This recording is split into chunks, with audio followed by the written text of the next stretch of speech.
Good morning, everybody.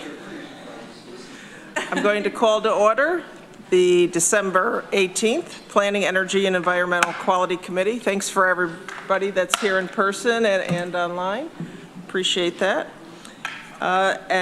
Do we have anybody for public comment today, Brittany? Okay, great. And any changes to the agenda that anybody wanted to propose? Legislator Greg Mezey said he's on his way, so he'll be a couple minutes late. And everybody else is here in person. So why don't we go ahead to the minutes approval. This is for November 20th, 2023 minutes approval. Would someone like to move those? Susan moves them. Veronica seconds. Any discussion? All those in favor? All right, that passes unanimously. And we'll go right on to advisory board appointments. Those are in the back of your agenda. We have quite a few. I'm going to just read the names. Sometimes we read the whole term and all that, but I'll just read the committees and the folks' names as best I can.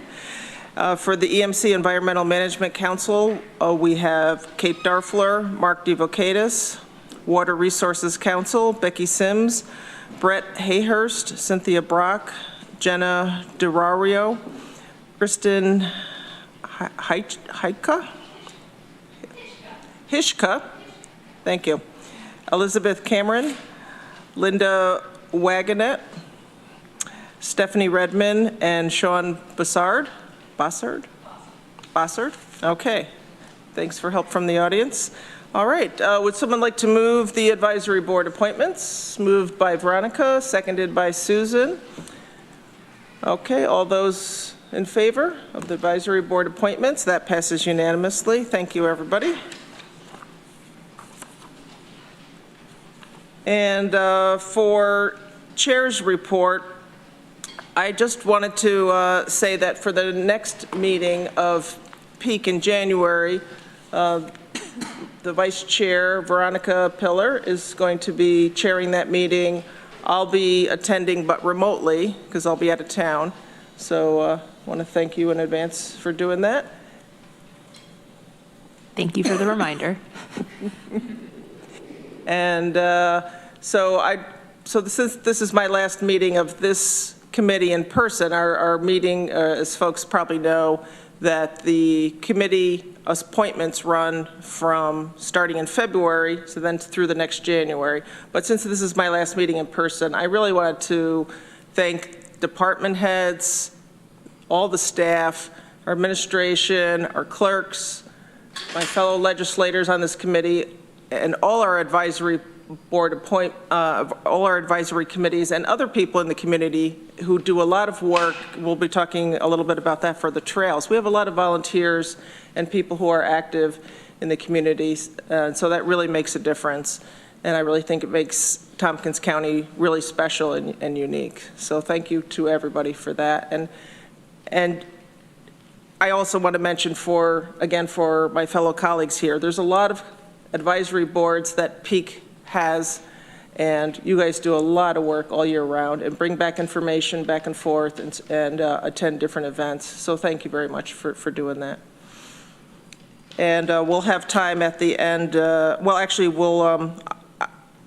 I forgot to mention, I will probably move up committee member reports to right above fossil-free Tompkins, just reports, just so that we have leave time for Irene for that discussion at the end. So next, we're going to move right on to Cornell Cooperative Extension update, and we have Meg Cole, the interim director, and Rob Brown. You're the finance manager, and so I'm going to let you guys take it away with your update for a couple of minutes, and then we'll open it up to questions. How do I open it? Good morning. About four inches is good from the mic. Yeah.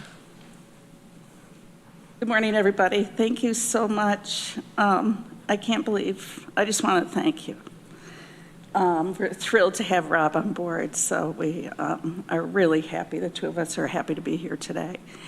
And I can't thank everyone enough for all the support they've given Cooperative Extension. The legislature's given Cooperative Extension over the past, well, forever basically, but well, I've been there over the past, 17 months, something like that. It's been quite a ride, and we're in a really good place. And a lot of that has to do with the strength that this group and the whole legislature, but particularly this group and Norma brought, and Lisa and staff brought to Cooperative Extension, but to me, to give me the strength to take this really interesting job on. And it's been pure joy through, well, there's some hard times, but it's always joyful hard times. And we're just here to thank you. We're also here to really appreciate the OTR for capacity building, for financial and administrative, and we wouldn't have Rob if that wasn't the case.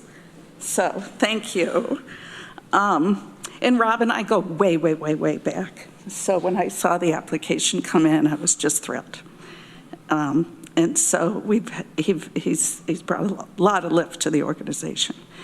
One of the things we're trying to do better, and it will only improve, is to tell the story of what Cooperative Extension is. I bet around this table you don't know the breadth of everything, and I know the board doesn't even know the breadth of everything. We've had a retreat. Luckily, Mary Opperman was able to staff that, really great talent, a retired vice president of Cornell HR. But we're still trying to figure out how best to tell the story. And without your support, none of this would work. So I'm going to run through I think I'll just do titles and not description. We can find description someplace else. At our annual meeting, for those who came to it, you'll hear the list again. The board chair and I did like a speed round and kind of shared some of the titles. So thanks to the OTR, the Student Resource Navigator Program exists, and that's helping people access additional supports through hospitals. And now it's a class at Cornell, and so our staff is teaching that class to undergrads in the Sloan Health Administration program. The OTR for that is on year 2, I think only. I think it's year 2.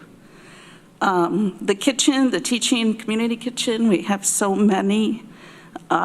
We go in there every day and there's a new smell. We have these wonderful cooks who come, and then it's their own small business. It's wonderful. But then we're doing a lot of teaching, especially with our FNAP, Expanded Food Nutrition Program, young people. It's quite fun.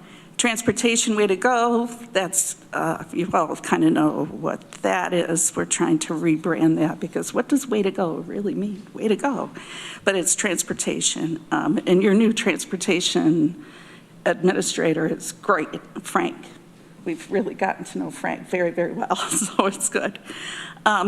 Doing transportation now in senior centers and helping seniors learn how to get on, get about, walk through, companions, so they are able to travel more and engage in the world around us. 4-H youth development is massive.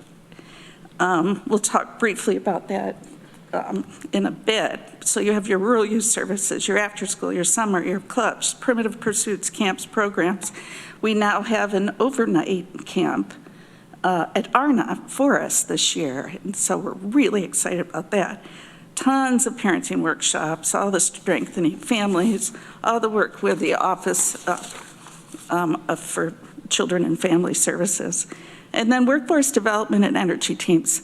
I know, Greg, you came got a glimpse of what really happens with Energy Warriors, which has not been communicated in the past. And the graduation ceremony was remarkable. So 12 students are in the new cohort. We had 6, I think, in the last. But it is something that we need to communicate on the success. And most are employed. We're also in that program we've weatherized 25 homes and doing a lot more this year. Those are mostly mobile homes, and so it's reducing the price of electricity for the mobile homes. And then all of the HR, finance, IT operations, facilities, and admin, it's a lot. I think we're now at a good configuration. There's one more little shift that's taking place. But I think that your support allowed us to, let's keep saying hire Rob, but, so it's good. Payment for ecosystem services pilot, that is something that's pretty exciting, and some of these are grant funds that come in that don't have indirect costs that Rob will speak to. Some agroforestry, super exciting about agroforestry. And then farmland protection, which we all know. And then there's citizen pruners, demo gardens, food preservation, composting. Food is medicine, which is really, really an important new kind of wave to help people who are at risk to be healthier with food. And then the clean energy, climate smart communities, the energy hub, which we're a hub. How many are across the state? 15? Yeah. So I think there's 15. We're a big one, and we are the superstar of them all. State Fair, we had a lot of people at State Fair. Oh, and I already mentioned SNAP Ed and expanded food nutrition. So there's a lot going on. It's hard to communicate it all, but the board is working really hard and staff on how to best get all those messages out. The other thing, and if I'm going long, Rob's gonna just go. So the new executive director will be coming on board in not too long of a time. I'm unable to announce anything at this point, and I think we're in a good place and good timing. Year end is huge, as we all know, and so it's a good time for this overlap where I'll be here and the new person. So legislature's right in the first wave of knowing the news. You're in the first tier of, you'll all hear it when, staff and everyone hears it. You're so important to us. And so I think that's it on that piece of it. A brief shift to revenue streams. I mentioned there's some grant funds and such that come in without IDC. We may be, and most likely will be, asking for a targeted funds increase for 2025 and possibly an off-cycle request specifically for youth and possibly some of the administrative pieces. So that said, I think I'll just kick it over to you, Rob. Okay. Ready to go? Sure. And I'll keep my part brief because I'll be here for a while, and I look forward to having several conversations with you. As you might imagine, Can you get a little closer? Okay. As you might imagine, I'm jumping in chiefly on the financial piece, considering my function.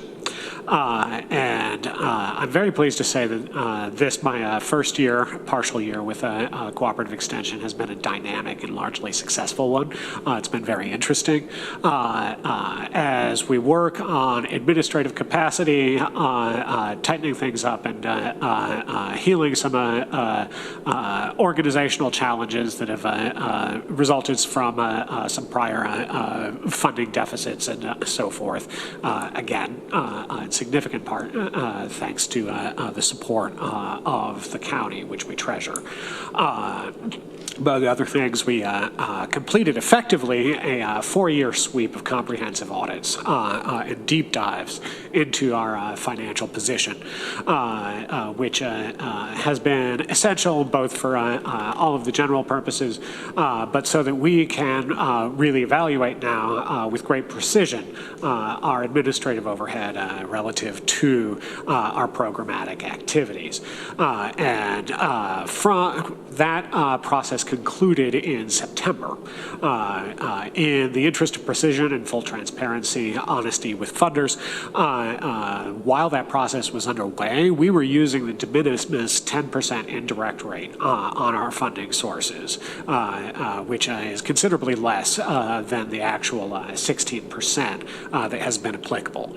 Some of those funding sources have allowed us to retroactively apply that 6% to periods of time while that was under development, but not all. And it has taken a lot of considerable thought and careful evaluation as we work with the funding sources that we have had that will work with that in order to make sure that our ship is nice and tight. And it is. I'm very pleased and confident to assert, which is a good place to be. We are, for the first time in several years, at the position where our 2024 budget is almost complete at this point. And when I say our budget, I'd like to just impress on you briefly that our budget consists really of 94 budgets, which we have engaged in a collaborative, participatory, association-wide process where I have engaged with program staff at all levels of the association in order to build where we're at. Now we have to fine-tune our administrative piece, which is both the hub that everything hangs off of and the heart that everything else has to feed. So we'll be able to have much more complete numbers very soon. Meg mentioned the likelihood of us asking for a target increase and perhaps mid-cycle support in the coming year. And part of that relates to, as she said, some of our funding streams that do not support administrative expense. She mentioned our exciting pilot for payment for ecosystem services pilot, which provides a reimbursement to farmers for practices that reduce watershed issues from agriculture, carbon sequestration for certain farming practices, and so forth. We have several funding sources for that. Two of them do not allow administrative support on those budgets. We also have an exciting agroforestry program that ties into that. We have, and a few others. Agriculture has been notably affected by it because of the specific sources that have been interested in supporting that.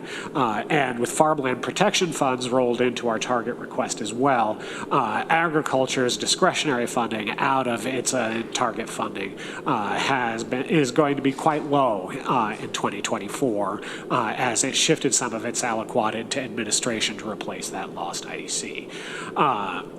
There's a lot of other things that I could cover with you in depth. By and large, we're in a strong position. I think that it's fair to say that we are in a stronger position as an association, which is saying something, than we have been in quite a while. And we're really looking forward to what we're going to be able to accomplish across the range of our 5 missions. And in partnership with you as we all collectively serve the public.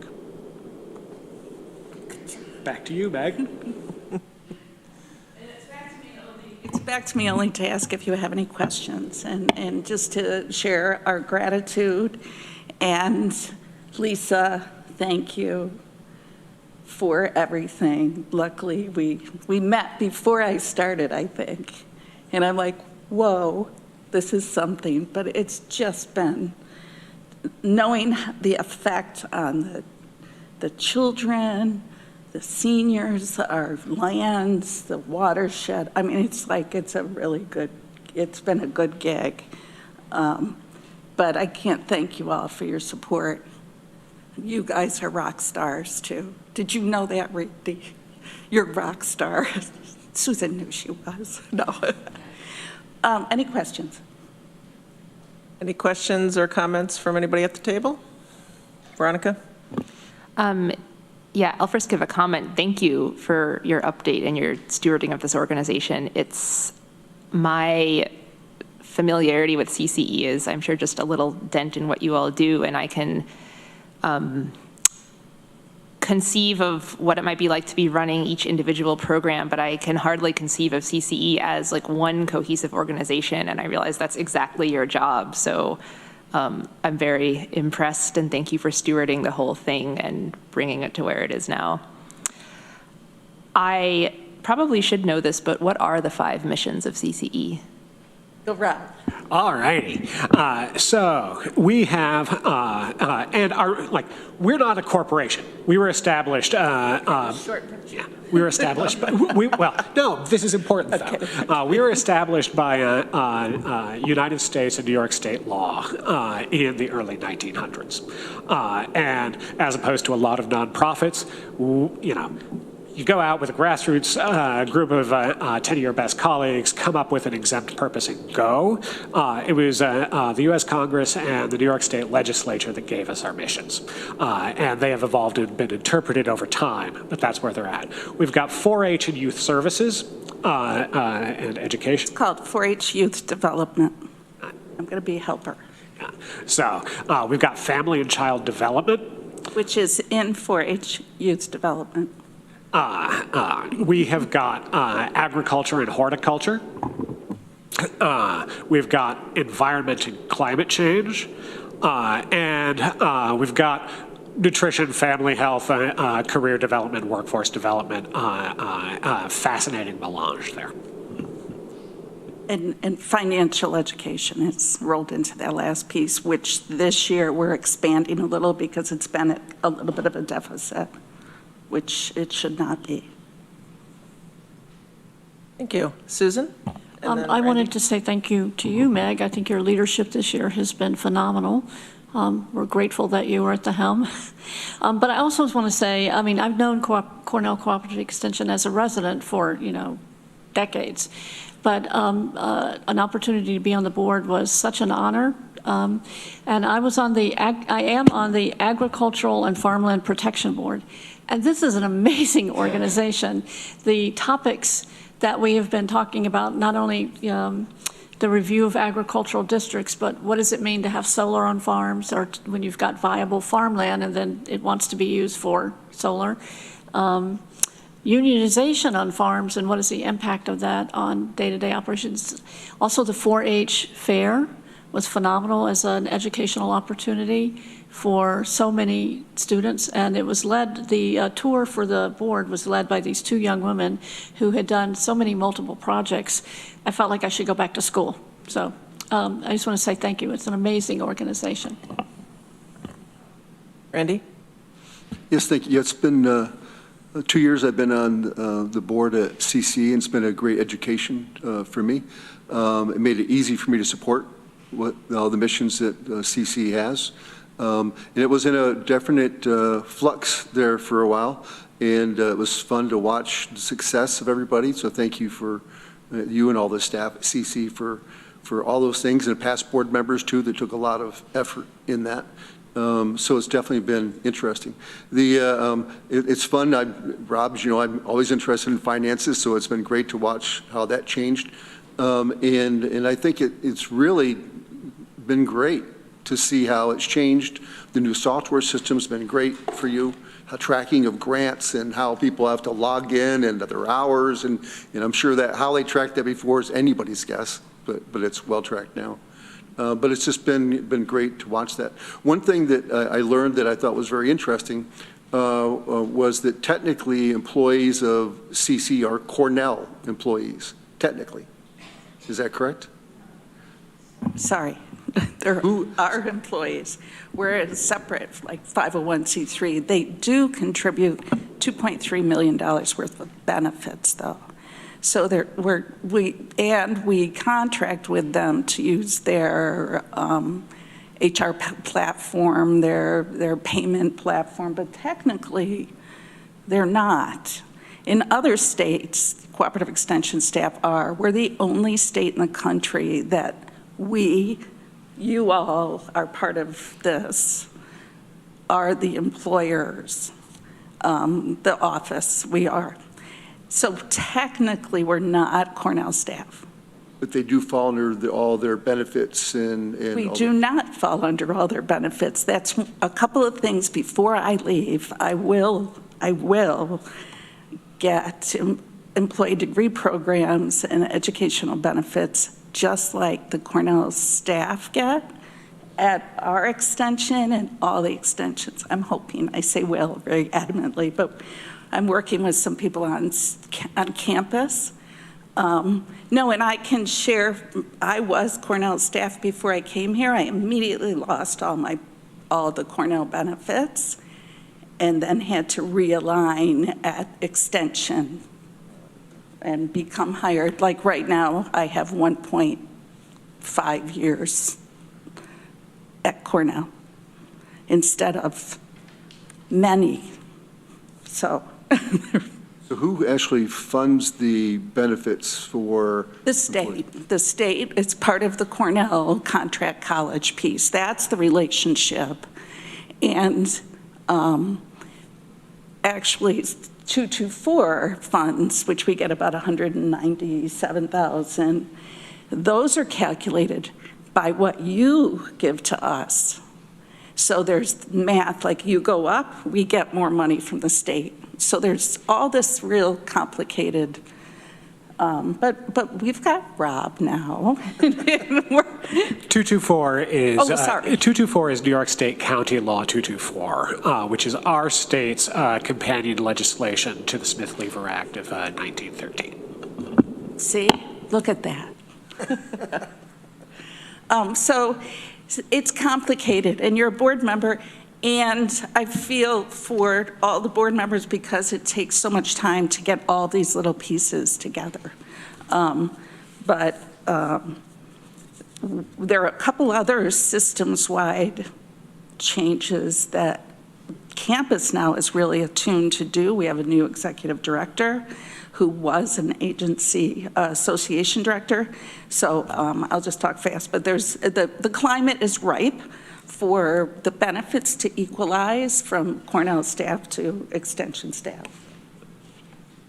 And those of you who know me know that one of my most central passions in public work is the networking, the relationships, and so forth. And we are so poised for increasing a richer relationship as our role as the Extension Association in the shadow of the mothership, AKA Cornell, in benefit of the entire state.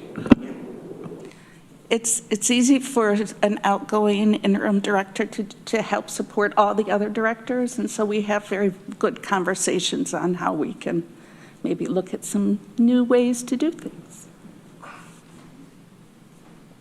Thank you for explaining all that. Any other questions or comments? Administration, anything from you guys? Okay. I just wanted to second what my colleague said. And I think I can speak for the legislature that we are so happy, to see the positive changes at CCE. So thank you, Meg. Wish you well in your next endeavors. And Rob, look forward to continuing to work with you. So thank you for coming today. You're welcome to stay for the meeting. It's up to you. Thank you. Thank you very much. We have budgets. Okay. I have budgets. Yep. I know that I have budgets. I hear you. Thank you. So next, we have a county administrator's report, and we have two folks here today from administration. We have Lisa Holmes and Norma Jane, who would like to give us any updates if you have them. We're heavy on the staff and short on the updates today. The only thing I can say is just in regard to the weather that we're currently experiencing and flooding, I've checked with our highway director and Department of Emergency Response, and so far things are stable in Tompkins County. There are areas of localized flooding and culverts that are blocked that the highway department's working on, but so far, knock on wood, we've been spared, unlike some of our neighboring counties. Yeah, it's a lot of rain from yesterday and today, more than 2 inches, I think it's predicted. Talked to a brother-in-law down in South Carolina, 5 inches in 24 hours of rain. So thank you. And any questions for administration? All right, thank you. Oh, Veronica? Yes, not a question, but on the subject of flooding, I just got an email saying Ithaca Falls are worth a visit today. They are amazing and fearsome both with the water level. So if anyone's able, take a look. to take a look that it's flooding in certain areas? Know that the falls are amazing. Oh, the fall? Oh, yes. Ithaca Falls. It's a good time to go to the falls. If not today, tomorrow. And so somewhat related to that, getting outside and going on trails to go look at waterfalls. Darby wasn't sure how I was going to make that segue, but I'm going to try. And fresh, speaking of trails and people, you know, being adventurous outside, Darby Kiley, if you don't mind me saying, is fresh from trekking up to Mount Kilimanjaro. So thank you for being here today and being the ever adventurous self. If you wanted to say a couple highlights from that trip, we'd be glad to hear it. Well, I'm just glad that you said Kilimanjaro and not Everest, because I did not hike Mount Everest. That was a previous rumor that Annie had going around. But Yep, I did. I admit that. no, it was a grand adventure. I learned a lot about ditches and flooding. It's kind of a rainy season, and El Nino was the talk of Tanzania, and so there was a lot of water there. A lot of snow on top of the mountain, though. So that was quite a chilly adventure after being very warm before that. So, but I'm here to talk a different trail, the priority trail strategy for Tompkins County.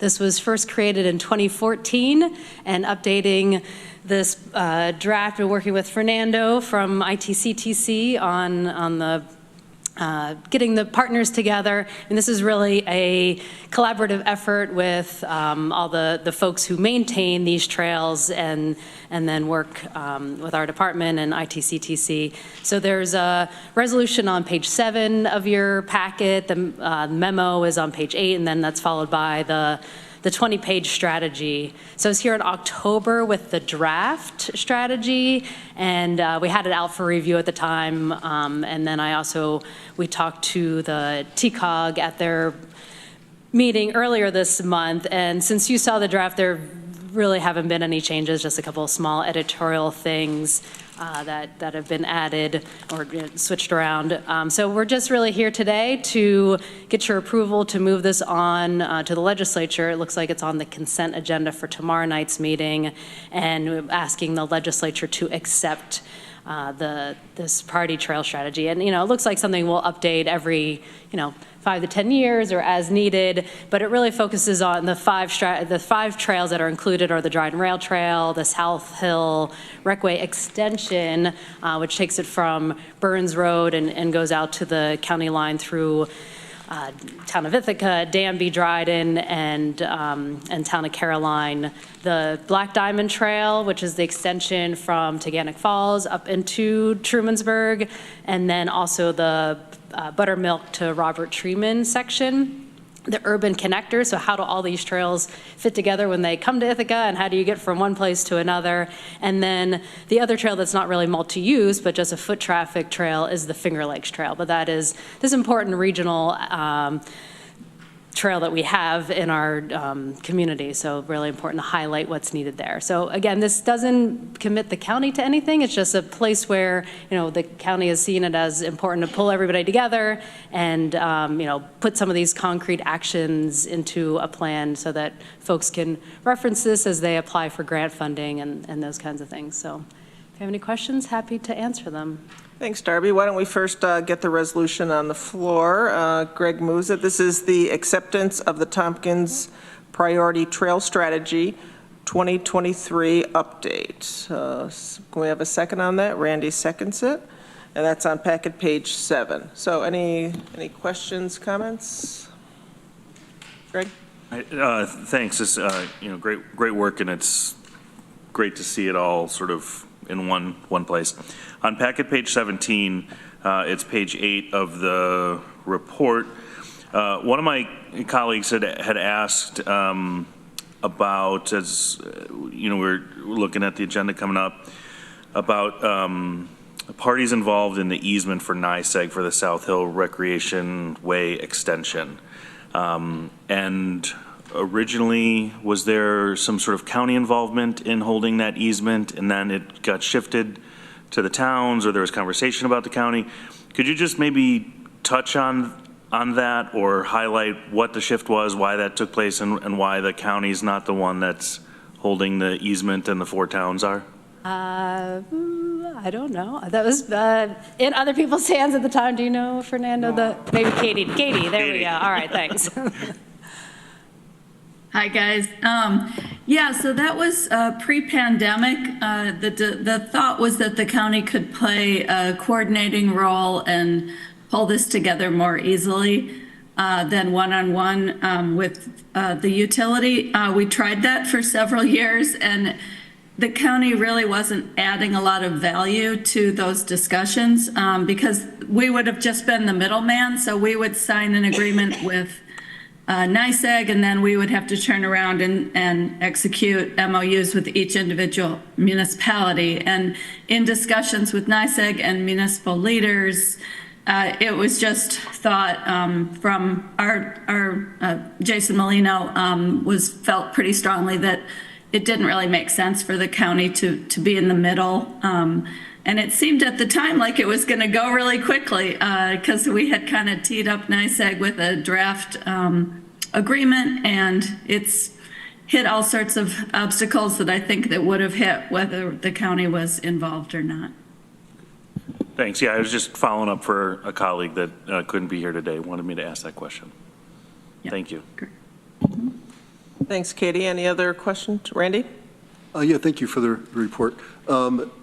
In reading the report, there was discussion about the benefits of trails for people coming to visit, the visitor, and revenues that are generated by that.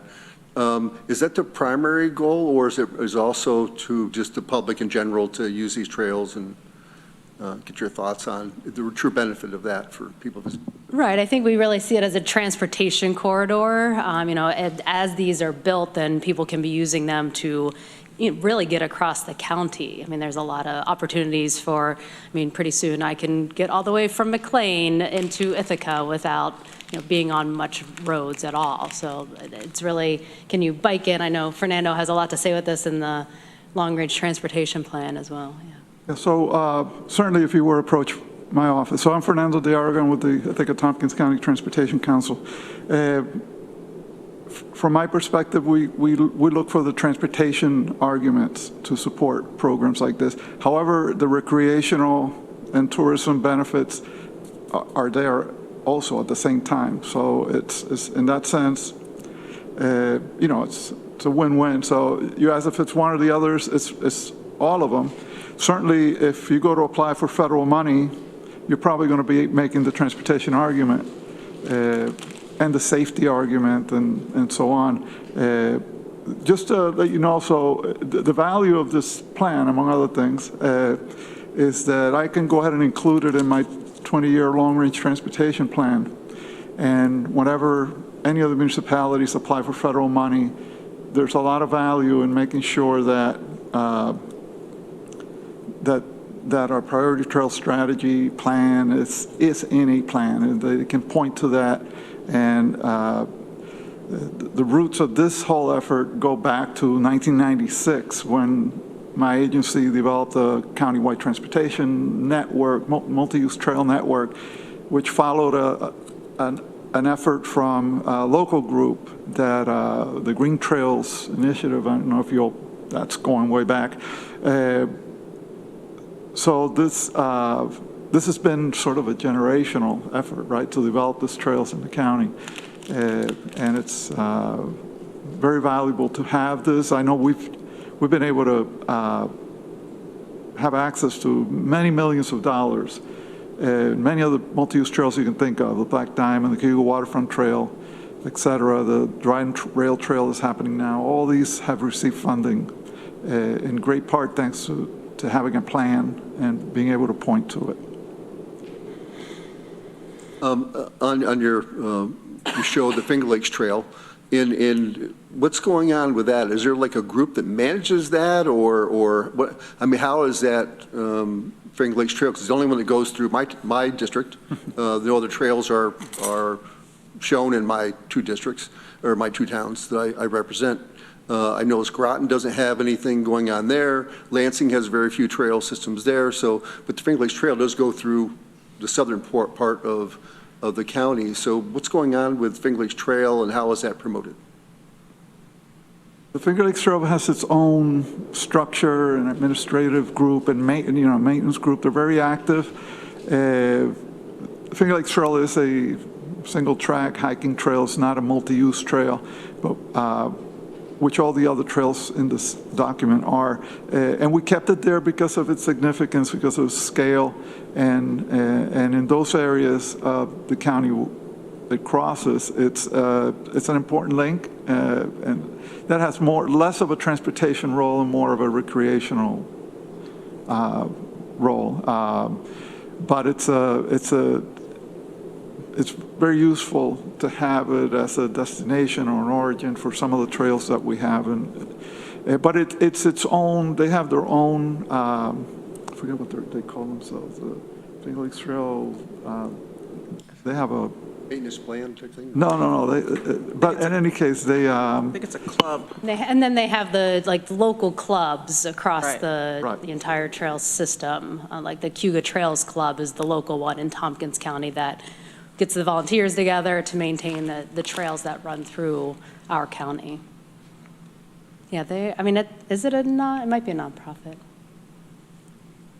It is. I think they call themselves the Finger Lakes Trail Conference. But they're very active. And if you look them up, you'll see they sell maps. They hold trail maintenance activities. They're very engaged with that community. When I was young, and actually not that long ago, we would hike or ride our bikes from Upper Treeman in Enfield all the way down to Lower Treeman, and if you look at that, there's a lot of the land trust just bought property right across from that, so there's a connection that goes on the railroad. And is there any discussion about encompassing any more trails in that neck of the woods? I mean, you can ride your bike from a long ways on dirt roads right down to Lower Enfield, and then you can push your bike or ride your bike the other portions. And so is there any discussion about those at all? Well, the way we've operated has been, we don't put any trails in the map that are not supported by the local communities in some way. Somebody mentioned Groton doesn't have trails. We approached Groton and we're told this is not the right time, so we didn't put a line there. But because there is an abandoned rail line route that went from Freeville, the village of Freeville, to the village of Groton, and that would be a fantastic resource. But we're being respectful of local wishes, and certainly we know they know best as to the timing and the ability to engage in a project like this. Even to put a line on a map, it can be significant. So if you have ideas for trails and there's local support, we'd love to hear them. I mean, we're not averse to adding. Last year we added the stretch from Taganic Falls to the village of Trumansburg because there was interest, there was local interest, and so there's adding that. We were able to get some funding to do a design study. So Appreciate the insight. Thank you very much. Thank you. Thank you. Susan, and then Greg? I live the South Hill Recreation Way. It's right at the end of my street. And when I moved there, that was a footpath that was overgrown and not very developed. So I've watched the evolution of that, and it is very much used as a transportation way for people going. When I worked at Cornell, I would walk up the hill and then use the recreation pathway to get to my house. And I watched people riding their bikes, thinking go that way for Ithaca College. So I think it's wonderful to see the evolution of these paths, and it's an incredible amount of work that you've done for maintenance and getting everything in place. So thank you. I use it every day. Thank you, Susan. Greg? Yeah, you touched a little bit on my question, or mostly on my question, was about the connection to Groton. So just would love to make sure that stays on the radar. And if there's something that we can do to help, get them more prepared, or ways that we can work together, would love that opportunity, because I'd hate to see a piece of the county not be connected with sort of the multimodal ways to reconnect with everywhere else across the county. So it's good to know that there's an old rail line that exists. It probably just needs resource and funding and maintenance and easements and all of the wonderful things that come with old rail lines. So Happy to talk anytime. yeah, that'd be great. Thank you. That'll be a great project. Okay, anything else before we vote? Okay, all those in favor of the resolution for the acceptance of the Tompkins Priority Trail Strategy, raise your hand. Okay, that passes unanimously. And thank you both for being here. Fernando, I'm going to put you on the spot for a second since we have a couple minutes. Now, you haven't, I think, been to this committee in a year or so, so would you like to introduce yourself and say what you do at? Sure. So I'm Fernando de Aragon. I direct the Ithaca and Tompkins County Transportation Council. We are what is called a Metropolitan Planning Organization. This is a federally mandated agency in any area, any urban area with a population of 50,000 or more in the country has an MPO, a Metropolitan Planning Organization. So there's close to 500 of them across the country right now. And we manage and program the expenditure of federal surface transportation dollars. So we deal with transit money, we deal with road, we don't deal with air travel. And we touch on rail when it kind of crosses roads, because rail has its own way of behaving. But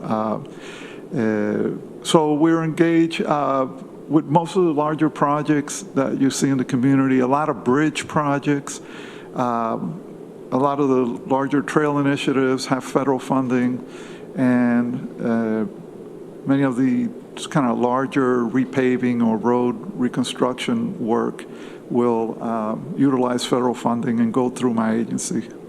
We have a 20-year plan that is being redone this year. This is due for completion in December of next year. So you may be hearing about that and looking for input and information. And we have a 5-year program of projects called the Transportation Improvement Program, which is sort of the teeth of the agency. It's where the money is identified by year, by project, by location. And all of these documents are on our website. The Transportation Council itself is composed of representatives of the legislature and the mayors of the villages and the city in the urban area of Tompkins County. But we also have participation from the rural communities. We have a planning committee that provides support and advice to the policy committee, which is the final decision-making body. We meet on a monthly basis. We're actually meeting tomorrow, and we consider projects, and we maintain, we do a lot of work in keeping that program, a 5-year program, up to date and working and finding money for our community for all the good things we like to do. Thank you. Any questions for Fernando? Well, thank you for coming today, both of you. Appreciate it. Thank you. Okay, next we have the Recycling and Materials Management Department, and I see we have Leo Riley and Kat McCarthy here. And so first, do you have any updates you wanted to give us before we got into the resolutions? Yeah, Kat will provide us with a couple of program updates. So the first one I wanted to share was about reusable bags. You might remember back around in August, we had shared a little information about work we were doing to promote the available reusable bags we have. These bags were made available through the New York State Bag Waste Reduction Law and enabling local legislation. So a portion of the nickel paper bag fee is used to buy reusable shopping bags. At this point in the year, we have given away about 2,800 bags through over 16 different organizations. How many? 2,800. 1,800. Mm-hmm. To date, through the program, it's about 14,000 bags have been distributed. So with this year's updates as well, we've created signage and digital assets to remind people to reuse their bags. So really bringing home that messaging of, here are bags, let's reuse them and help reduce the need for the paper bags. So we just wanted to share a little bit about that. We're really excited that we've distributed as many as we have, and we're looking forward to continuing that moving forward. The other update I wanted to share is about our food scraps drop spots. We currently have a drop spot in every town in the county, and we are looking for ways to continue to expand those programs. Jeremy Betterly at our department kind of heads up our food scraps recycling work, and unfortunately couldn't be here today, so I'm sharing this update on his behalf. You know, we are looking for new ways to, and other models of food scraps drop spots, whether it's through more flexible hours, more convenient locations. This is a program that we feel very strongly about, providing access for people for food scraps recycling and just looking for ways for continual improvement. So based on programs in other communities, a registered participant model is something that we are currently exploring, which would prevent contamination while improving direct communication to people. So we would have folks register, we'd have their contact information, and then know who's using a particular drop spot so we could have more communication with them as well. So we have selected or worked with GIAC in Ithaca. We did a waste assessment with that organization this summer and had to discuss partnering to create our first compost club drop spot site. And so this site would consist of a locked mini shed that can house several food scraps recycling collection wheel carts where folks can bring their, they can sign up, get a combination lock code to this mini shed, and then be able to bring their food scraps 24/7 to drop off into this mini shed that'll house those collection carts. We will be working initially to promote this through and in coordination with GIAC, and participants will be added until capacity is reached. We anticipate that about 30 households is about what the amount of material in that shed can house. So we are anticipating rolling this out in early January and wanted to share just a little bit about that. We're excited to try this new model. We've seen it in other communities and think it could be an interesting way to give folks an unstaffed drop spot as an option with longer hours. Everybody wants to be a member of a club, so we think that might work. Any questions? I had one, so for one or two, I'll say. So the site for starting in January at GIAC, so that's your first unpersoned site, and is that the first one at GIAC, first drop-off site that'll be there also? Yes. Okay. Yeah, it would be the first. And we heard from one person sent us an email regarding the compost bags. Have you heard anybody else that, because you stopped giving out the bags, because you did, I guess it was part of a pilot program that you were giving out the green compostable bags for people to drop off their food scraps. Have you heard from anybody else that they were hoping you would still provide those bags? We've heard from a few folks about that, but overall, the transition has gone really smoothly. And what we're talking about here is the compostable liners. So a lot of people have gotten used to lining, say, your kitchen caddy, where you collect your material. You take your lined caddy, take that bag of food scraps, put it in your drop spot bucket, and then you bring that in, and it helps keep it a little bit cleaner.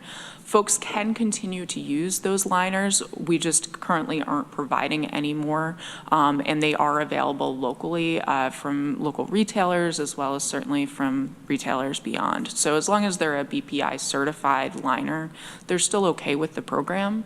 We've also seen people switch to using, like, say, newspaper or paper towels to line their containers. So there's a couple different ways folks are kind of handling that transition, and it seems to be going fairly smoothly from what we've seen. Okay, and so they can bring their container there. They don't have to necessarily bring a bag. Yeah, I use newspaper to line mine, but my compost is just out in my yard, so it's not too far. Okay, well, thank you for those updates. And anything else before we go on to the resolutions? Okay, great. And so we have a resolution on packet page 32, and this is a award of bid 2023 Recycling and Solid Waste Center Infrastructure Upgrade Project, American Rescue Plan Act, Recycling and Materials Management Department, ID 12131. Would someone like to move that? Veronica moves it, seconded by Randy. So would you like to tell us a little bit about that one? Sure can. Yeah, so this is, what this bid entails, again, is a new roof-mounted HVAC unit. That new unit is going to be, we're going to expand the ductwork from that unit as well into a break room area that currently just has a mini split unit into it. So we're expanded into that break room. Let's see, the other components of this work, we have a women's and men's restroom currently in the public area of the facility. We're going to be demoing those and creating one restroom that is compliant with ADA. Improvements there. We are also remodeling the 2 locker rooms at the facility. So we'll redo the fixtures in the locker rooms, and we're going to be installing showers in there as well. Those are the first interior kind of upgrades that we've done to that facility since it was built in the early 1990s. The work that we've mainly concentrated on over the years is more the site with paving, work on push walls and tip floors and that sort of thing. We do also have a couple of areas inside the tipping area for another push wall upgrade and another area of the concrete floor. Those are the main components of it. Good news is we had at least one bidder for each contract. We've got 4 contracts that we're going to be awarding. We received 2 bidders for the general construction contract. Those bidders were Streeter. They came in with a low bid of $486,000. The second bidder on the GC work was Marchuska Brothers, and they came in a little over $587,000. On the mechanical end of it, Kimball Incorporated was the only bidder on that contract, and they came in at $96,600. The plumbing contract, again, Kimball was the only bidder, and they came in at $104,400. And then on the electric contract, Matco was the only bidder, and they came in at $54,400. The total of those bids was $741,400. I can tell you the engineering estimate for that work was $575,000. So again, we're seeing higher bids over engineering estimates.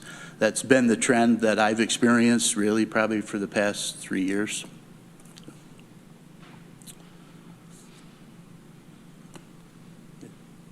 Thank you. I was going to ask that regarding not getting, how long has that been going on? Is that what you would expect in the future? I guess we don't really know with the changes and a lot of different things since COVID, especially so thanks for addressing that about not having a lot of bidders on some of the things. Randy? Yes, are all of these costs funded by the solid waste fee? This work is in the ARPA funded capital program. So this will be paid for out of the ARPA funds. Any other questions before we vote? Okay, everybody in favor? All right, that's unanimous. Thank you. And then your next resolution is on packet page 33, and that's a budget adjustment reappropriation establish funding sources for the Recycling and Solid Waste Center facility site improvements in 2023, ID 12090. Would someone like to move that? Veronica moves it, Susan seconds. Okay, would you like to tell us about this one? Lori might help me with this one Okay. to get it started off. Sure. This is a resolution that, a budget adjustment that was approved in December of 2022, and unfortunately, the Finance Department did not enter it into our system, and so we need to get it entered in so that they have the funding for their capital project.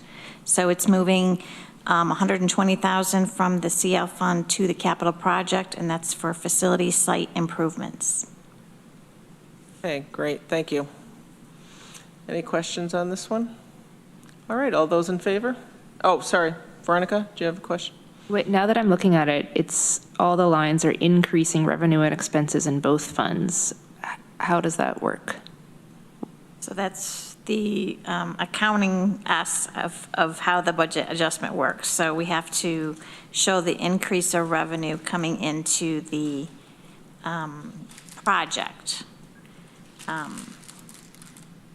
And we're also increasing the revenue because we're having to take it from appropriated fund balance. It's not sitting there in the budget like it would have been last year. We have to grab it because it closed to fund balance.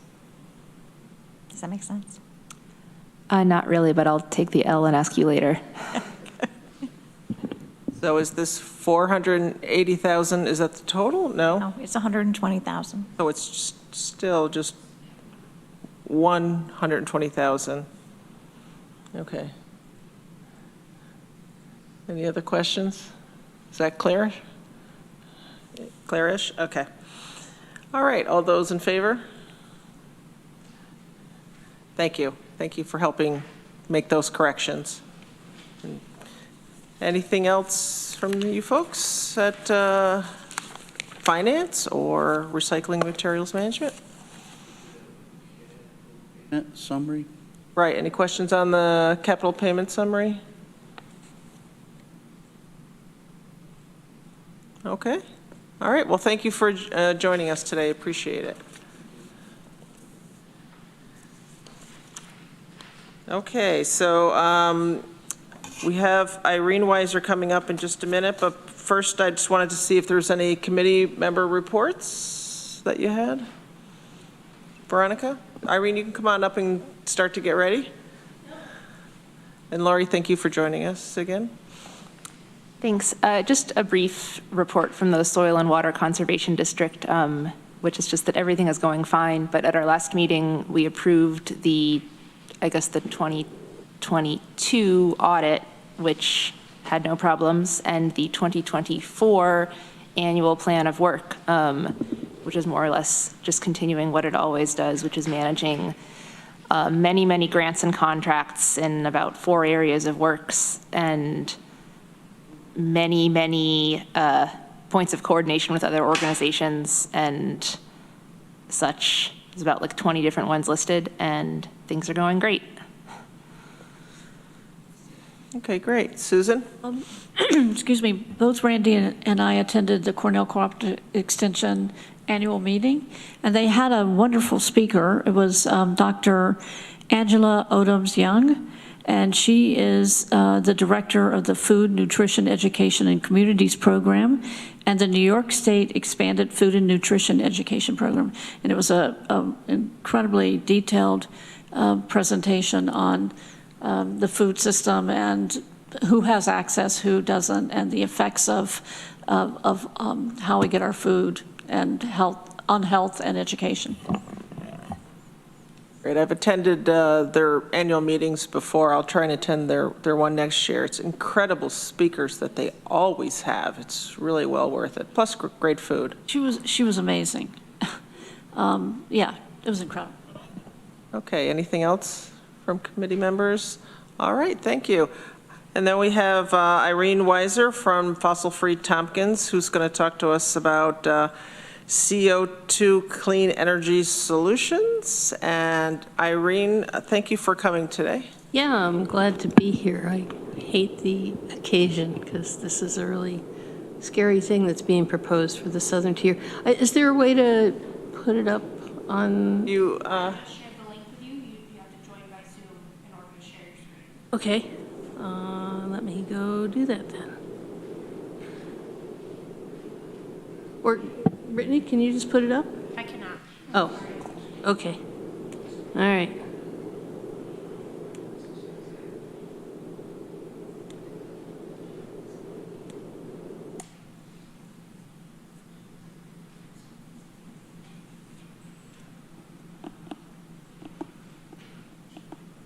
Recording in progress.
more about the power plant cycle, but they say that it would support power generation that New York needs for its long duration, emission-free power source, and that they would capture the CO2 from the power generation and use it to frack and recover more methane.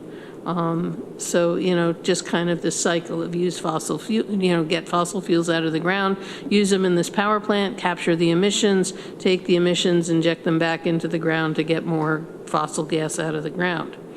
And then when they're not needed to support the grid, they would use the power that the power plant generates to do something called direct air capture, which literally just runs gigantic fans through a filter and sucks the CO2 out of the air. It's a very inefficient process. So that's their basic proposal. They said, yeah, we might make hydrogen from methane, but it's not part of their current financial plan. And they vision that this will create jobs and money to landowners and help New York State meet its energy goals. So why is this being proposed here? Because there's, in summary, because we haven't been fracked, because they see a large expanse of rural lands over the methane-rich Marcellus and Utica shale formations with few existing wellbores. Therefore, there's less risk of the CO2 leaking out. And these are their claims. This is not my, you know, I'm not claiming that at all. Whoops. How did that happen? So we haven't been fracked, so also there's more methane that remains, and they say that the water that's used in typical high-volume hydraulic fracturing would interfere with recovery of the methane, so they're actually glad that there's been no water injected. And our climate law, the CLCPA, which is the Climate Leadership and Community Protection Act, requires 100% carbon-free generation by 2040. And there actually is a challenge that the state is facing in figuring out during the times when the sun isn't shining and the wind isn't blowing for long stretches of time, what do we do? How do we generate enough energy there? Typical batteries that we have right now, battery storage, discharging those batteries lasts about 4 hours. And, you know, we can go 2, 3, 5, 7 days without sun or wind in some of our winter. So they also say there's lots of CO2 emissions within 50-mile radius of Binghamton to be able to capture those CO2 emissions and use them again for injecting into the ground. So, and a large network of existing gas pipelines in Pennsylvania. So why now? This is, to me, just a horrifying story. It started in 2008 in the Obama administration with a tax credit being authorized for carbon capture and sequestration, or also carbon capture utilization and storage. Actually, most of the money that has been used is for utilization and storage. They're using this method a lot out west with what's called enhanced oil recovery, where they inject CO2 into the ground and are able to extract more oil out of the oil wells. So anyhow, under the Obama administration, this was first authorized at $20 per metric ton of CO2 if you just stored it, and $10 per metric ton if you used it for oil or gas extraction. But especially the capture things, the scrubbers that would go on conventional power plants are very expensive, and there wasn't much industry interest. So under Trump, over time, there was a plan to increase the tax credits from 20 up to 50 and from 10 up to 30 by 2027. But the really stunning thing is that there's no federal spending cap for the amount of the tax credits that are awarded. So you know, the hole in the deficit or, you know, out of the rest of us taxpayers to cover for these tax credits is stunning and already in the tens of billions and projected to go way beyond that. And then under the Biden administration, I believe largely through influence from Manchin, the tax credits were increased even more. And in addition, under the Infrastructure Investment and Jobs Act, there was actual just, you know, programmatic money for grants to build some of the infrastructure. So $12.2 billion to build related infrastructure. And the price tag now for carbon capture is $85 per metric ton to sequester it, $60 per ton for enhanced oil or gas recovery, and then $180 if you're using direct air capture, or $130 if you use direct air capture to suck the CO2 out of the air and then use it for enhanced oil or gas recovery. The requirements are that you need to start construction on these projects by 2026, and 12 years of tax credits currently allowed. But I think the industry is expecting that you know, all they need to do is ask and they can get those credits extended. It's no wonder then that STS on their FAQs said that they need an aggressive timeline to get this drilled, because the biggest obstacle they face is running out of time. Well, really what they face is not being able to secure some money if they don't get started by 2026. Although, again, I should say, too, that deadline got extended, I believe, under Biden. I'm not quite sure on that, but I know that the deadline did get extended as well for when you needed to start the projects. It used to be sooner. So it's a little crazy reading what they've proposed, because it's like this, on the one hand, it's a pilot project, and on the other hand, they have this insane vision of what they want to do with it. So they are picturing a dozen, what they're calling hubs, that will consist of and center around, so a dozen or so, 10, 12 or more of these power plants. And around the power plant will be the drilling operation to gather the gas that will feed the power, to gather the methane that will feed the power plant, and then take the CO2 from the power plant and inject it to gather more CO2, et cetera. And then, somewhat side by side to the power plant will be these direct air capture facilities to capture more CO2. But so they're picturing building out a dozen of these in the southern tier. And all of the attendant other equipment that needs to be there, the separators, because when the gas comes back out of the well, it's not pure methane, it's going to be methane with CO2. So they have to separate out the methane from the CO2. Good question, what are they going to do with the CO2 that they separate out? And is that going to be injected back? They're envisioning battery electric powered drilling and well service. I don't know where they're going to find the power lines in the middle of cornfields where they're going to be doing all of this to power their electric drilling equipment. But anyhow, multiple well pads, et cetera. Also, again, in their FAQs, we learned that this method of fracking without using water and just using CO2 is only being done in China right now. It's not being done here in the U.S. at all.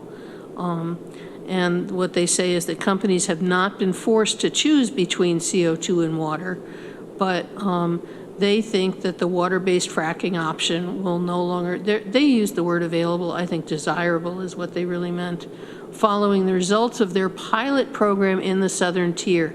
And then this next sentence just blew my mind. Together we shall develop and deliver the blueprint for this nation and the free world. And so it's really like this grandiose thing at the same time as being all of it brand new, ideas and techniques that haven't really happened yet. So I guess I forgot that this slide said all that. So we've got the CO2 fracking without water. And again, this is direct quote from their FAQ. CO2 is not currently cost competitive to fresh water. Not to mention that an existing CO2 supply from industrial sources or direct air capture is nearly non-existent, as is the transport and storage infrastructure. Nonetheless, they're picturing doing this. It seems like they don't really have a clear picture yet. At one meeting, they talked about bringing in the CO2 by rail from the Gulf. And in another, they talked about capturing CO2 from power plants in Pennsylvania. But either way, they're talking about importing, fossil fuel waste from other places to bring it here and bury. It just is crazy. These alum cycle power plants are also new technology. There is one operational one at 50 megawatts that's operating in Texas right now. And there's a 300 megawatt plant by the same company being built in Texas. I think it's expected to be in operation in sometime in 2026. And then again, from their own FAQs, at present, there is not a single power plant operating in the U.S. that both captures and disposes of their carbon emissions. We anticipate being the very first. And direct air capture is also new, with only 17 units operating throughout the U.S. It's very energy intensive and not very much CO2 removed. So this is a diagram that I've drawn of what they're picturing doing. And it's certainly a cycle, as I hope I've implied from the way I described to you. There's going to be pipelines everywhere to do all of this, to bring the gas in from wherever they're bringing it in, and then over to the drill sites. And you can see the little money bags all around. This is mostly funded by these tax credits. So they'll inject the CO2 into the ground in other places. Texas, I believe, when they've been injecting CO2 into the ground, it has caused earthquakes. He promises that here it would be under a lower pressure because they're not using water, and so it would be fine. We certainly know that all wells leak eventually, so it's questionable to what extent the CO2 would actually really be sequestered long term. And methane, of course, is a global warming gas that we also, well, they both are, so we don't want either of them leaking out. And we know that from conventional fracking, that methane leaks out all the time. The other issue is that CO2, when combined with water, creates carbonic acid, which is a corrosive acid that has been shown to corrode the cement that's put around the drill pipe.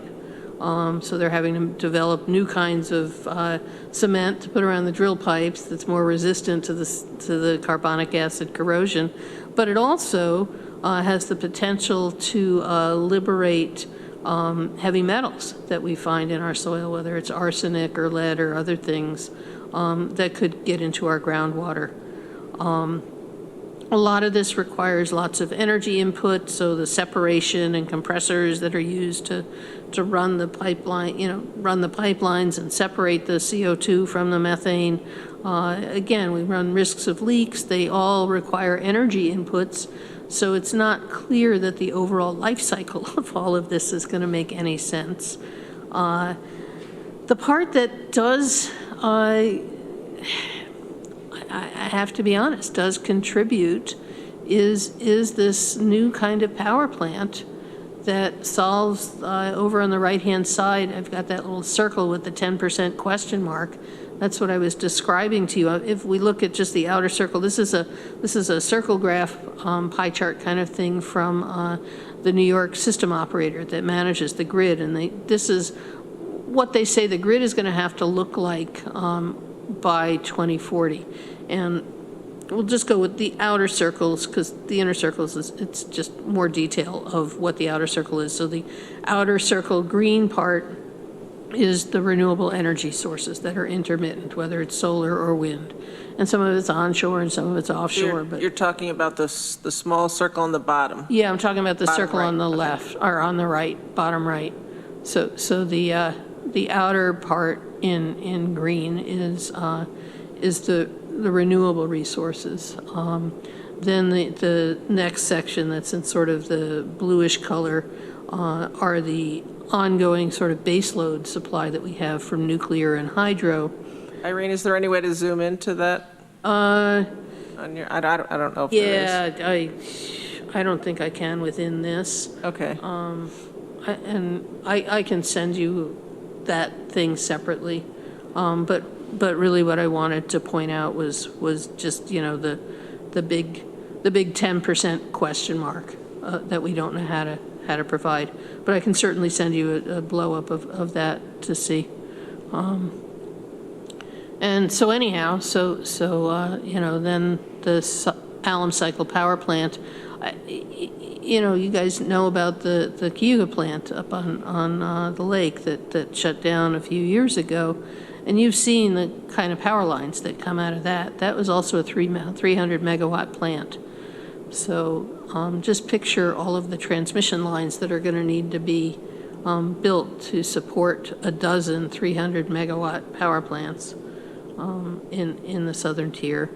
It's kind of crazy to think about what's involved and the amount of cost that's involved and who's going to pay for that, and is all of that going to be on our utility bills to pay for the added transmission lines. Direct air capture, I've mentioned, it's very energy intensive. It's actually a technology that right now takes more energy to use, and you know, insofar as it's not using renewable energy, it actually produces more CO2 to run direct air capture than it does for the amount of CO2 that they pull out of the air. Our ambient air has 0.04% CO2 in it. And, you know, so you've got to just blow a huge volume of air through to these filters that capture the CO2.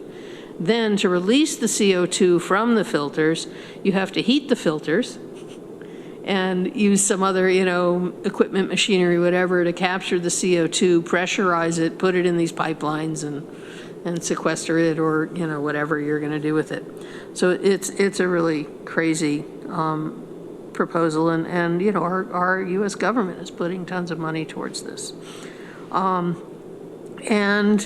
And then, you know, just the thought of all of the pipelines and the habitat destruction that we're going to be looking at from that, and the compressors and the leaks and the ruptures. When CO2 pipelines rupture, and they have, CO2 is under very high pressure in these pipelines, and it's heavier than air, and it spreads quickly, and the pipelines can have this rupture that they call it, there's a technical name, but then also a zipper rupture, where the pipeline just unzips and spreads enormous volumes of gas very, very quickly, can send shrapnel in the air, huge craters around the pipeline, and people pass out, suffocate, asphyxiate, potentially die. There was a rupture of a CO2 pipeline in Satarsha, Mississippi, that sent 45 people to the hospital. One of the scariest things about it that I've read and seen is that the emergency vehicles, which run with internal combustion engines, needed oxygen, and their engines shut down, as did everybody else's on the highways and everything else. But emergency responders couldn't even get to you because combustion engines needed the oxygen that they couldn't get from the CO2 flood. So it's kind of insane stuff. And so these are my opinions of it, that fracking with CO2 in the alum cycle power plant doesn't reduce our reliance on fossil fuels, it perpetuates it. It will require more and more land dedicated to drilling, production, processing, and pipelines to procure and transport the methane, and more CO2 that must be piped and sequestered underground somewheres. And we're spending hundreds of billions on these false solutions instead of real solutions. That CO2 pipelines are planned for storage and transport. Okay, so this is just what I was just telling you about, that how dangerous they are. And, and overall, this just becomes an insane waste of our land resources to do this. And it's really all just intended to prop up the fossil fuel industry. So my summary statement is that it's an extreme example of a feeding frenzy for federal tax credits that are designed to prop up the fossil fuel industry, that it's dangerous, destructive, unsustainable experiment consisting of a grab bag of false solutions that will perpetuate reliance on fossil fuels while diverting investment and human resources from the real solutions we need for our energy transition. So that's what I can tell you. One other thing is I've been talking with Assemblymember Anna Kellis's office, and she's looking into legislation. Some of you may be going, wait a second, we banned fracking.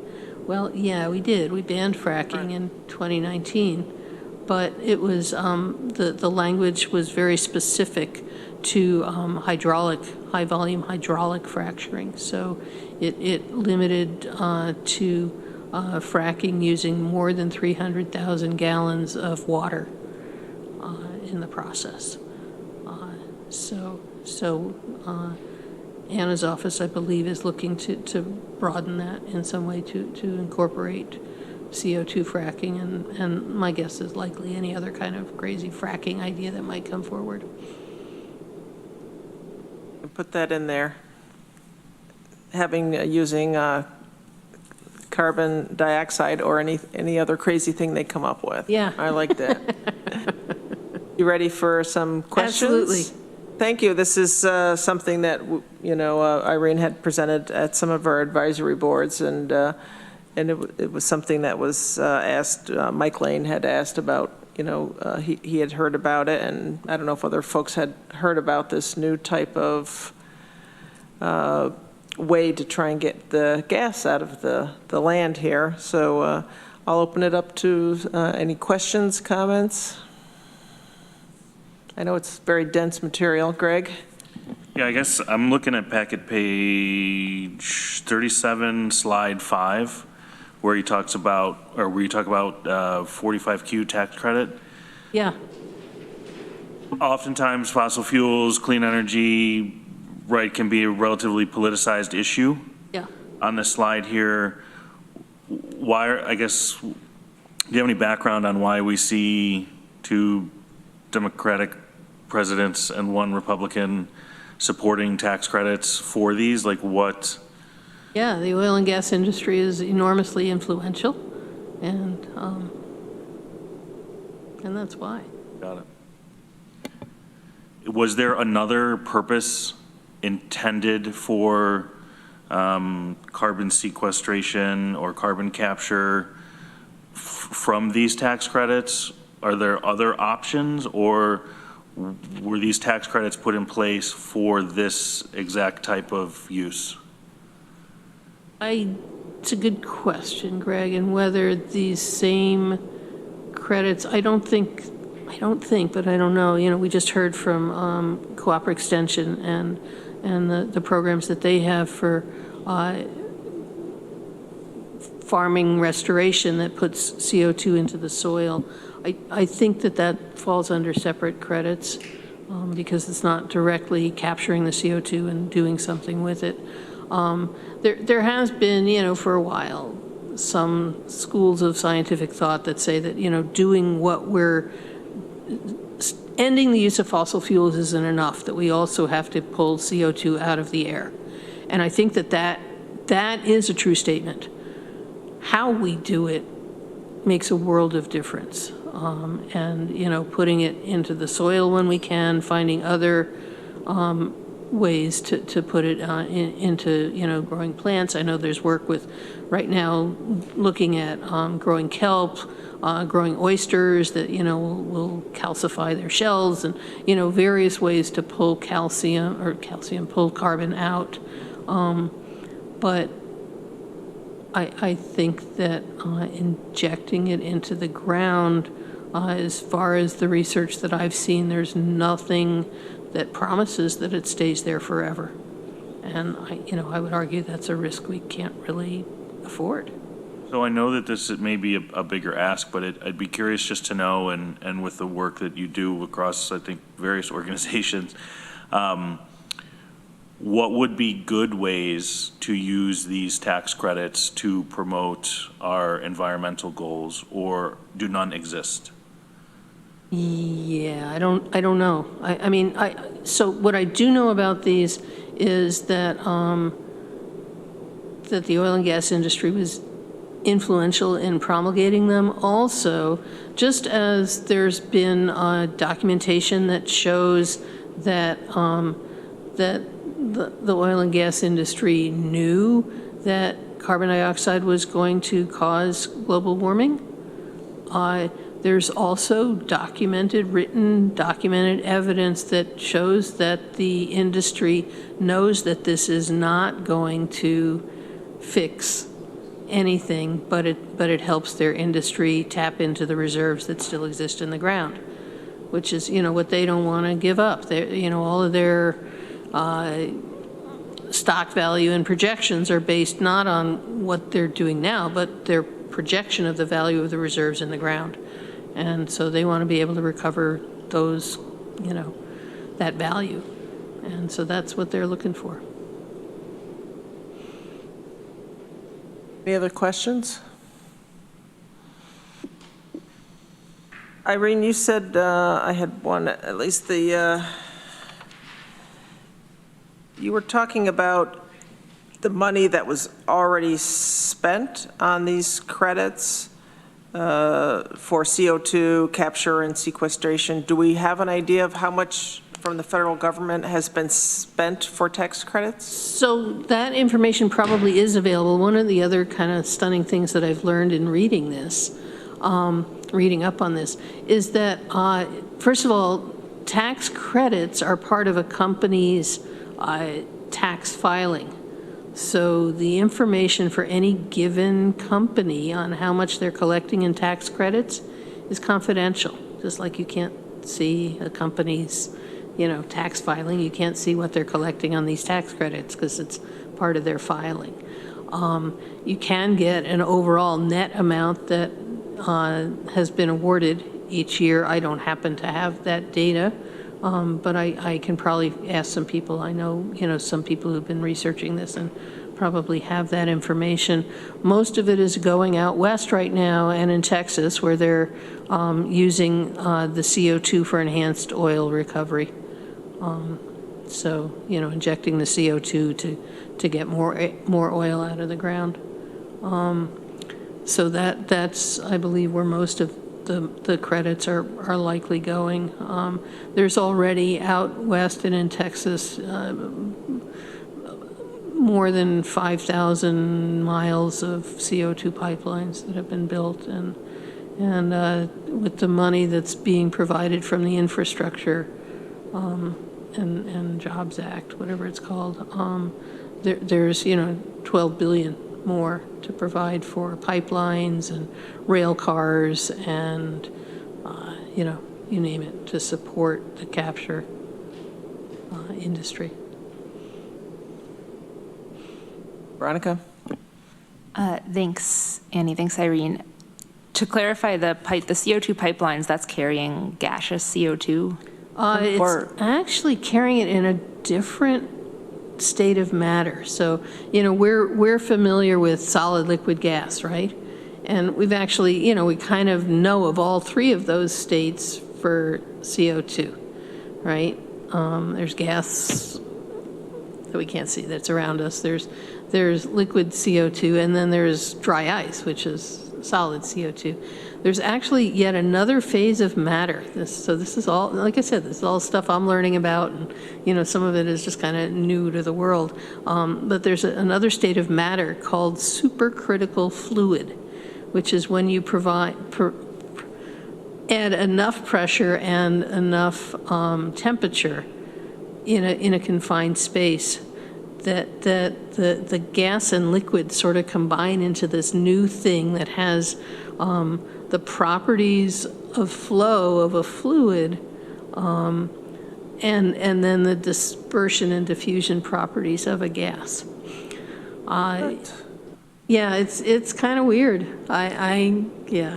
Well, gas and liquid are both fluids. Yeah, they are. Sorry, physics teacher moment. So Yeah, they are, and that's, I think, going to be part of the key language that gets used in Anna's bill is to prohibit fluids. back in 2010, when I was a physics student, I did a summer internship around, we were trying to see if bacteria could accelerate the formation of carbonate minerals. And it was, I mean, this is many steps removed from an implementation, but the purpose of the project was because sequestering carbon dioxide just as carbon dioxide was certainly at the time not safe for like reasons you, Irene, mentioned. The risk of leaks and explosions from underground or whatever, which was really destructive to life, plant and animal and human, was high. And so the thought was, if we save it in mineral form, like a, like a calcium carbonate, that might help. Yeah.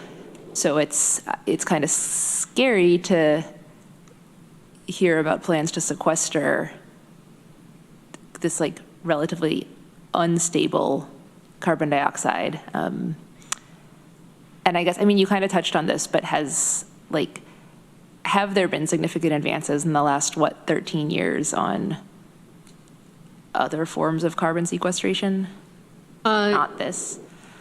Yeah, and I think that's more of the storage in soil, storage, in the ocean, promoting oyster growth, promoting kelp growth, promoting plant growth, hardwoods. And some of it, I mean, there's a lot still that's not known as to how long-term any of it is. I mean, certainly when you harvest hardwoods and then make buildings out of them, and there's some new technologies to really enable hardwoods to be fortified enough to use for building skyscrapers.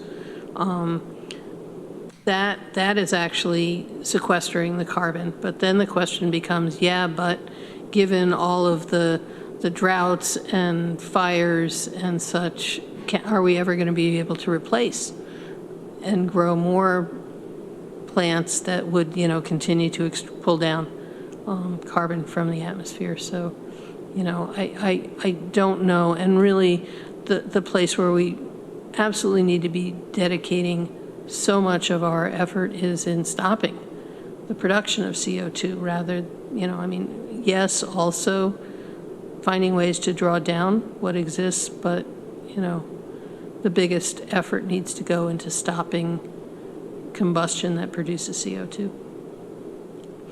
So this is from a different presentation, but this is maybe a bigger blow up of the circle for those of you that wanted to see bigger. And, I can go through it again if you want. The outer circle green is the intermittent renewables and that will comprise 62% of our of our energy resources by 2040. And within that, there's the 33% that's, let's see if I can make out these colors here. The 33% is land-based wind, the 20% is offshore wind. The 2% looks like is what's called behind-the-meter solar, that's on people's rooftops or whatever. 7% is grid-connected solar. And then for the baseload resources, 23%, and that's a combination of hydro and nuclear and energy that we import predominantly from Canada. 5% of the resources will be from storage. And then this 10% of what they're calling dispatchable emissions-free resources that remains somewhat of a question mark. I mean, there's certainly any number of different methods that are being researched right now, including, pilot programs here in New York State and elsewhere. And so there are some promising things on the horizon, but we're not there yet. And, and building a new power plant is not a quick and easy thing either, so, we're not there to do that yet either. I was, when you talked about, Irene, the whether to try and just capture carbon dioxide, for instance, from power plants versus stop using fossil fuels, it reminds me of this old, adage someone told me before about, like, if you put your hand on a hot stove and you trying to figure out then how to speed up healing it, it's not going to help if you keep putting your hand on the hot stove.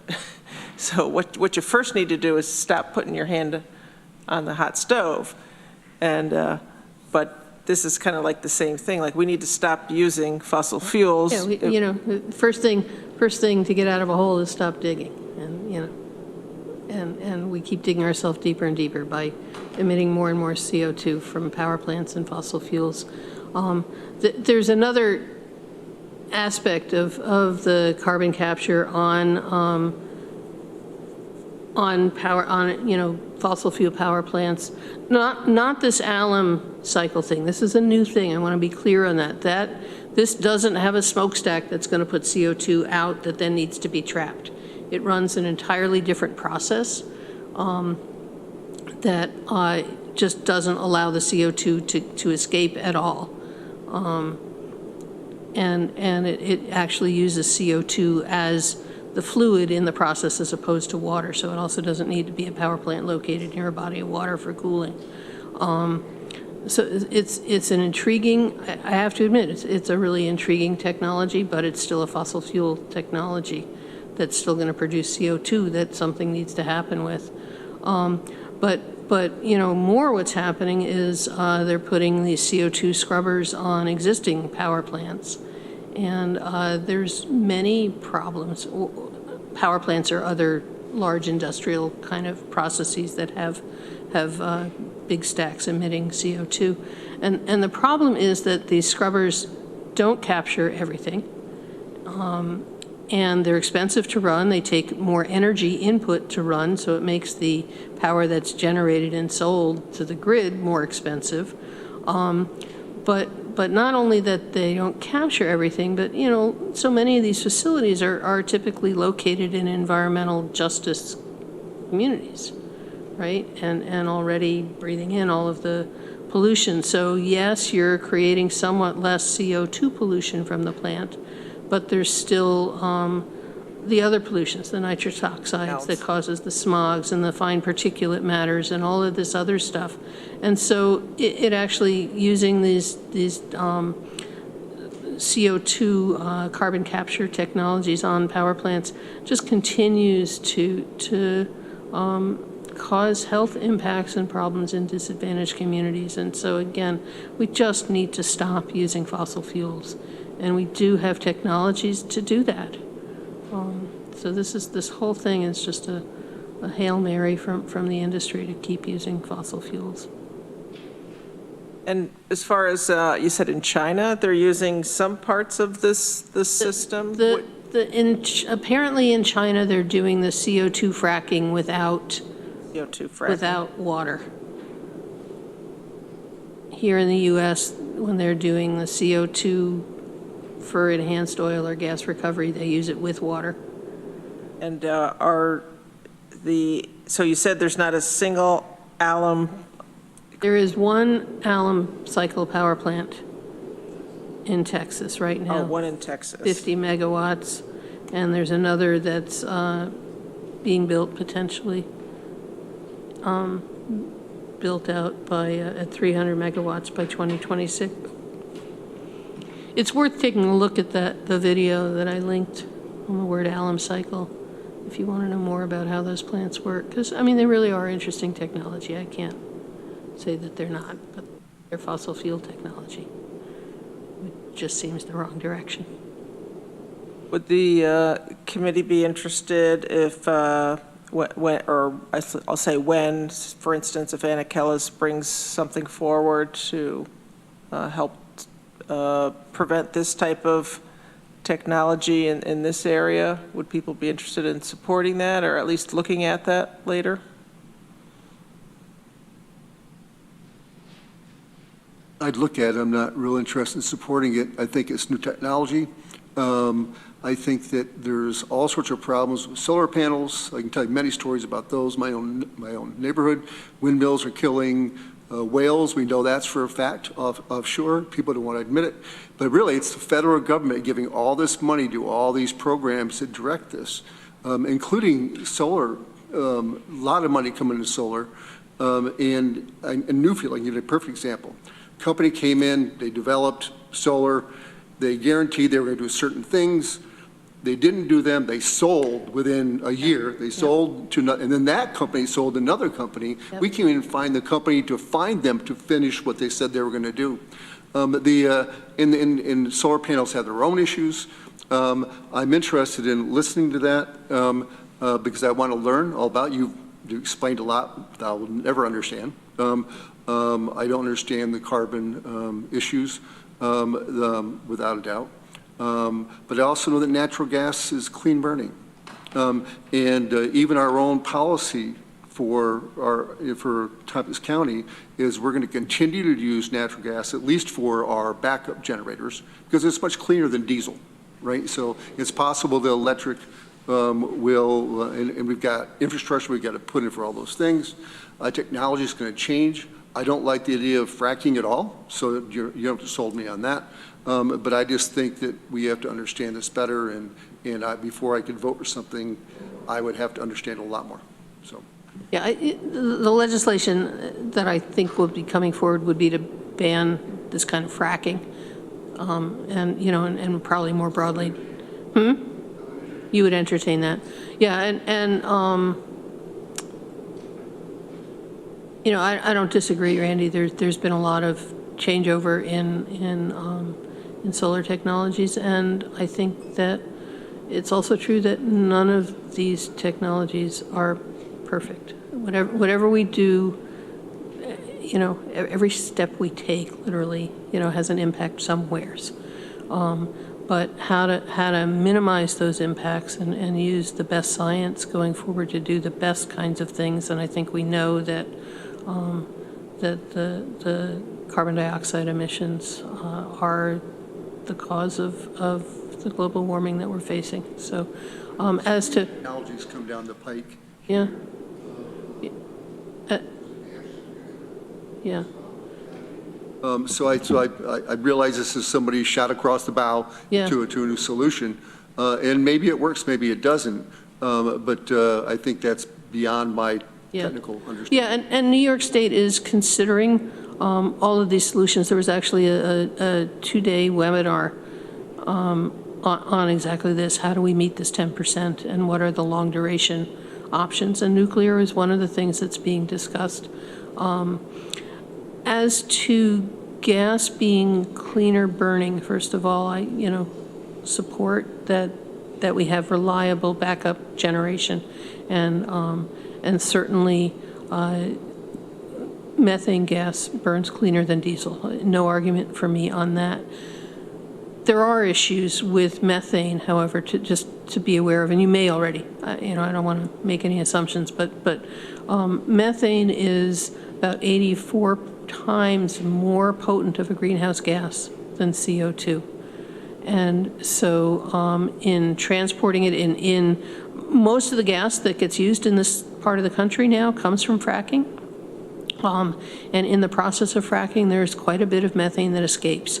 And in the transport, pushing it through the pipelines, there's compressors that need to vent. And so there's a lot of methane that escapes from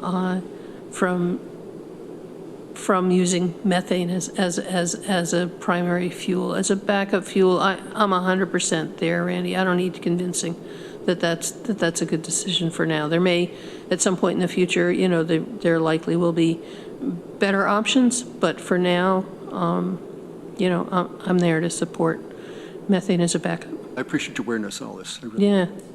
Well, and yours too. I do. I think I've said before, you always come with an open mind and you learn stuff and you also ask me good questions, so I appreciate all of it. Anything else for Irene? Veronica? This is not important, but Obama was not president yet in 2008. Oh, good point. Okay then, I need to change that. Veronica? Yeah, that's a really good point. And I wanted to mention something tangential at, hold on, we're fact checking. Who was president 2008? I was just getting my calendar. Oh. Yeah. Okay. So. Running, he wasn't in office yet. Okay, got it. Speaking like about the solar panels and carbon sequestration, for instance, in trees and tree products, I was at the Enfield board meeting the other night, and they talked about a solar farm that had gone in and that they had promised not to cut down the trees on the property. But because of the setbacks and different things, they said they didn't have it in writing. And so then Enfield mentioned that possibly would they do either some law about that, or anyway, or at least make sure that they have it in writing from these companies. So that's something I know we go around to different municipalities, and that's something we might want to share, that maybe they do want to have some type of law that, or at least in writing from the solar companies if they're not going to do that, I'm sorry, if they're promising they're not going to cut down trees, or possibly to be flexible with their setbacks. Because also there's an issue too of you have often unfarmable land with the setback, you can't farm it, and so but you have to keep that mowed, and we've run out of enough, what is it called when they have the animals that go in, that like will eat the grass and everything. There's a term for that, that they'll go and eat all the grass and keep the vegetation down around solar farms. Yeah. Anyway, so we've reached the capacity right now to be able to do that in this area, so we need more people to do that. Meaning we need more sheep? We need people with more sheep and goats to go around and do that. But anyway, so then you use fossil fuels and stuff, so they talked about, do you want to be flexible with the setbacks and maybe save the trees and have less area than that you have to keep down, because then do you need fossil fuels to keep the plants down anyway? So, but it's newish technology, so to speak, and newish to this area in such magnitude. So we're learning, quickly learning.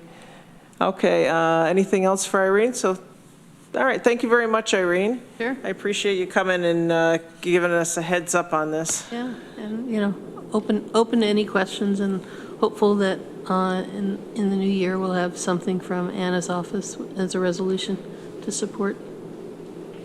Thank you. Yep.